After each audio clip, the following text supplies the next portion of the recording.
Hello, so we're moving from areas and we're going to move on to what we call surface area. Now the surface area is the area all the way around the 3D shape. So if you think of a fence, it's if you think of a shed, it's where you paint the shed on the outside. Inside would be the volume, how much space it takes up. So we're going to start off with this cube. Now to work out the area of this cube, if we look at this face here is 5 times 5, which is 25. Now a cube has 6 faces that are all the same.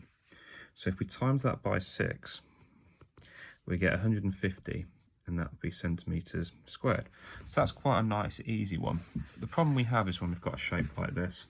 So if we've got a shape like this, what I would always do is label up what we've got. So this face here, if we call this A, we call this one B, we call this one C. It doesn't really matter what you label it up. If we look at A first, we've got 9 times 5. But this face here is also the same as this one here that you can't see at the back. So we need to times it by 2. And if we do that, we get 90. If we then look at B, which is this one here, we've got 3 times 5. Now 3 times 5 is also the same as this one here that you can't see. So if we times that by 2, we get 30.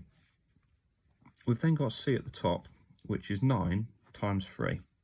So we've got 9 times 3, and that's the same as the bottom as well. So we need to times that by 2, which gives us 54.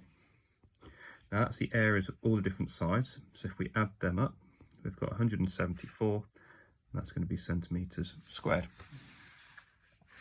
Another example here, very similar. If we label it up, we've got A, B, C. You can call it whatever you like. So if we look at A first, 8 times 11. We've got 1 on the other side, so we times that by 2, and that is 176. Sorry, can't quite see that. B is this one here, so that's 5 times 11, and we times that by 2, which gives us 110. And C, so we've got this bit and the bottom bit, so we've got 5 going that way, times 8, which is 40, and if we times that by 2, we get 80. If we add up all of that, we get 366 centimetres squared.